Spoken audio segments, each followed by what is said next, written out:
Blomcast. Turning Points in History. Wendepunkte in der Geschichte.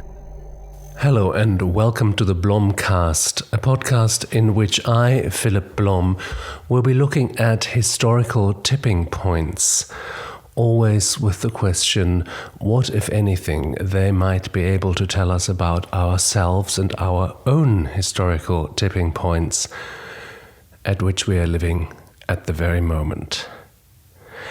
And to begin this series of investigation, in particular historical points, points that affect whole societies, but perhaps also just individuals, I would like to speak about the Little Ice Age, a period in which it became much colder in the world for a while, for several centuries, a period that is very well researched and which tells us quite a lot about how human societies and their natural environment interact, because for a long time, for centuries, the history that we've been telling ourselves, the history that has been written, was the history of people.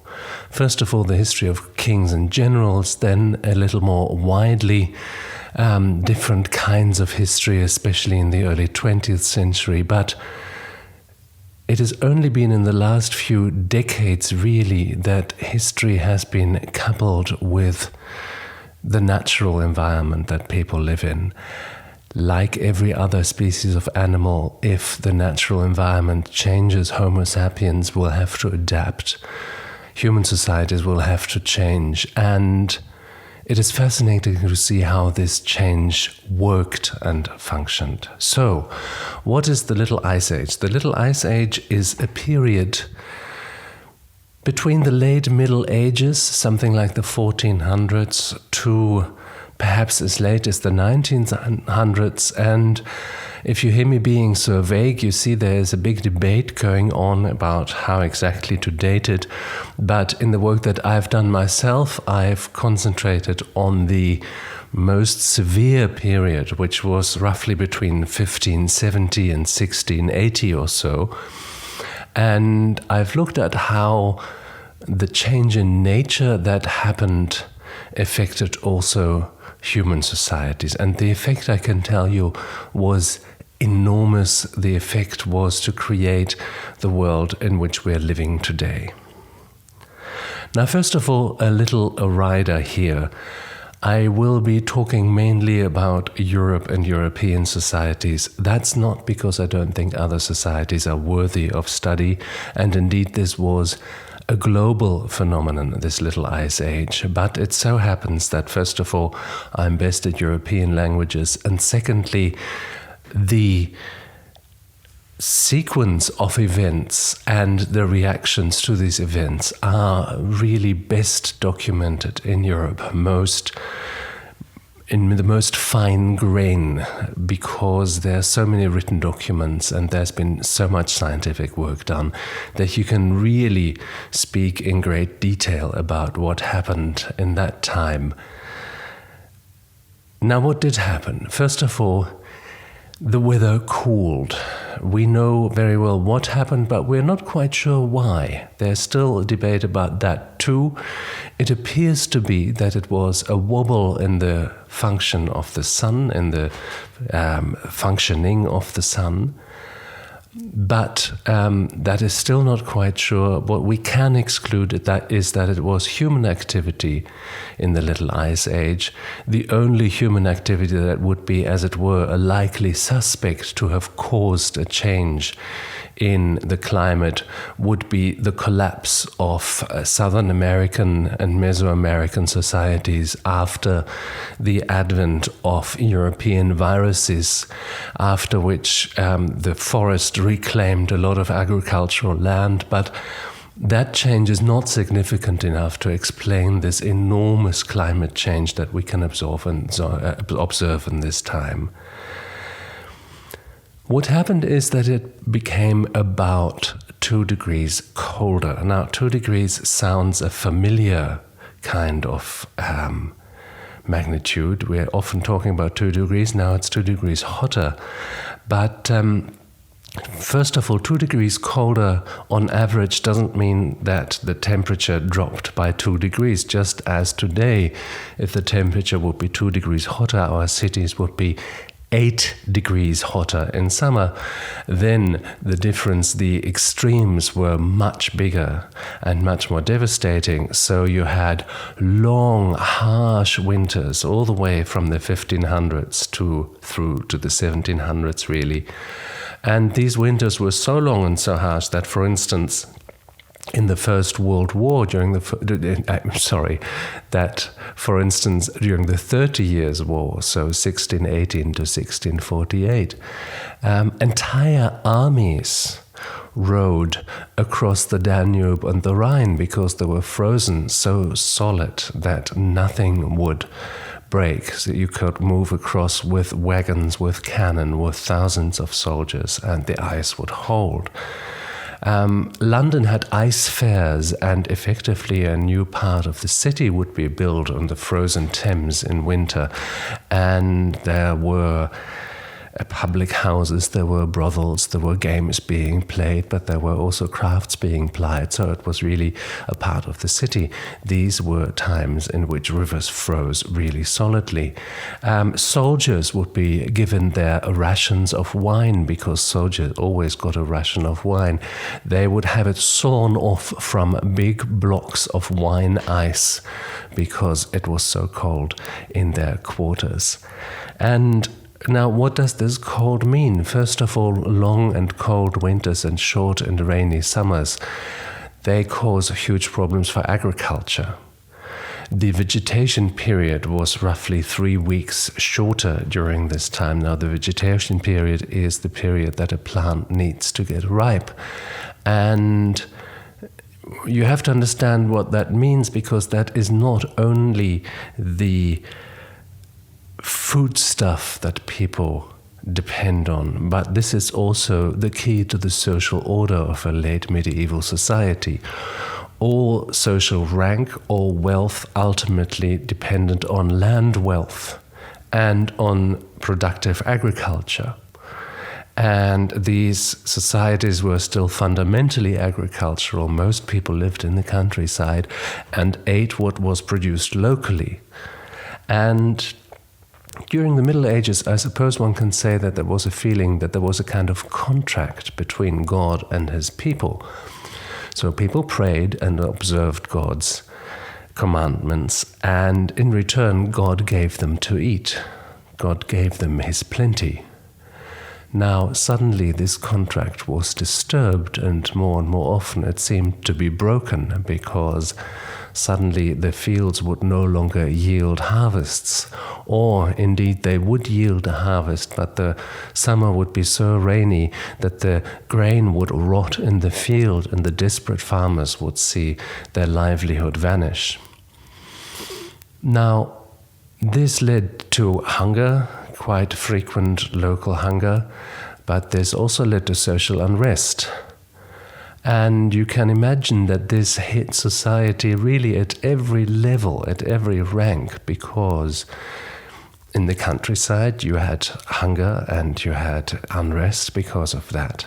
But in the cities, where the grain price was what the gold standard would be in the 19th century, in the cities you had brutal inflation of sometimes 100% per year, mainly in grain and bread and flour prices, but then depending on that also in all other prices. And the aristocracy, which lived off its tax takings mainly from agriculture, also had much less tax in a time when wars, if anything, intensified, and all great aristocratic families were most of the time involved in some kind of war somewhere, which was extremely expensive. So you see that this climate change really began to shake the foundations of society, of a late medieval society.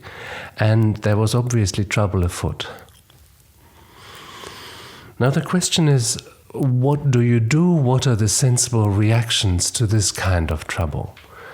How does a society react to the idea, to the fact that all of a sudden the divine order appears to be disturbed.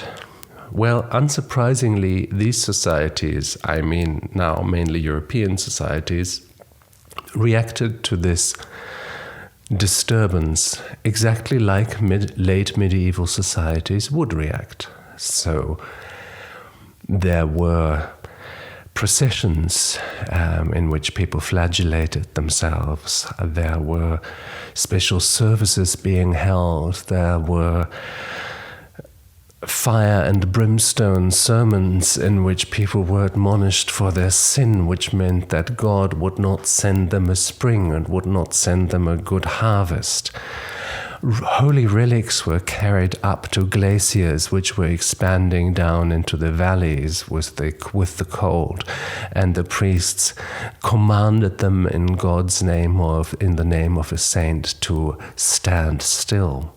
And after every bad harvest, especially in Central Europe, you had a wave of witch trials in which the so-called witches, mainly women, about 80%, some men as well, were accused of having spoiled the harvest, of having made the cattle sick, and of having slept with the devil. The latter was just for a bit of titillation, one supposes, but the other two were clearly connected with the climate at the time, because also the cattle got sick because it had to eat less than ripe feed, or even feed that was affected by ergot, which was a fungus that could produce, even in people, hallucinogenic states. So the witch trials were really a symptom of this time, a symptom of this crisis. And tens of thousands of people found their deaths in these terrible trials. But we don't just have the witch trials to go on. There is a multiplicity of sources reaching from diaries and captains' logbooks to, for instance, packing lists of ships, or also harvest dates. And there, especially wine is interesting, because wine was always precious. And also, wine was a sort of staple food for people at the time. We forget that, most of our ancestors would have been pretty drunk most of the time. In Vienna, where I live, the ration of wine we know in the 15th and 16th century was roughly a bottle a day for every man, woman, and child. The water, of course, couldn't be drunk without a little bit of wine in it, because it was not hygienic, it was quite dangerous. So wine was really quite important. And we see not only the wine harvest dates getting later and later in this time, indicating that people were desperately leaving the grapes on the vines for longer to try to make them ripe. But we also see that, for instance, in the little Austrian town of Krems, which is today still a center of winemaking, the amount of cellars under the city doubled, which is curious in a time in bad times for wine. Why would you need so much more storage space? Well, it's quite simple. At the time, still, the only way of making very sour wine drinkable would be to let it age and mature for many years, so you needed much more space. But also they started making a lot of mustard, for which you also need vinegar. So you can see how also industries changed. But also you can see this change in the arts. You can see it, for instance, in the famous Flemish winter landscape, which became its own artistic genre at the time, with whole societies seemingly sharing the same ice, and very poetic, beautiful views of large frozen landscapes with tiny people, as if they were just becoming aware how much they are at nature's mercy. Or you can also think of Shakespeare's Winter of Discontent, his Winter's Tale, or indeed you can go to Miguel de Cervantes, the great Spanish novelist, and look at his Don Quixote. And Don Quixote, a modern man who dreams himself back into the Middle Ages and tries to achieve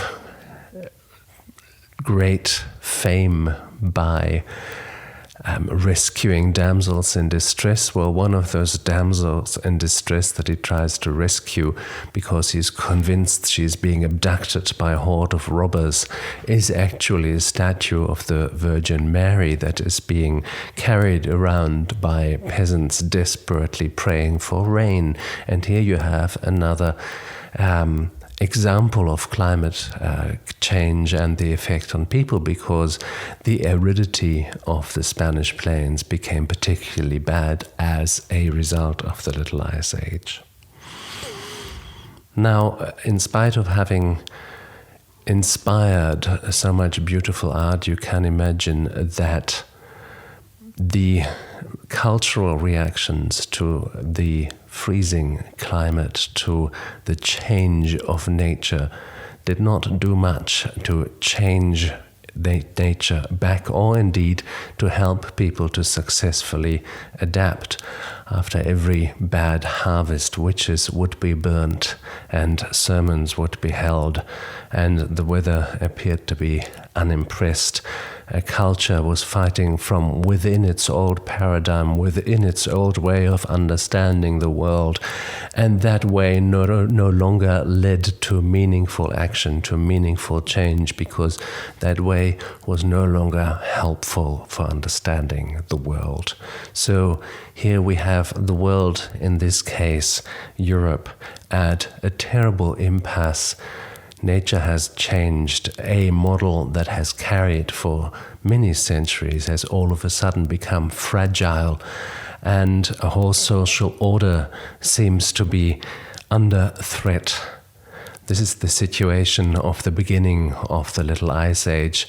In the next episode, we will look at what these societies found to make them react to this change in a meaningful way, which changes worked, and how this reaction in turn changed the societies and made them much more like the societies we're living in today. If you have other questions or indeed comments, leave them in the comments for me or write to me. I will answer you, and I will certainly also take your suggestions for other episodes, other topics. I'll be very interested what you have to say. You can also like me or subscribe. I'll be glad to talk to you again. For this time, bye-bye.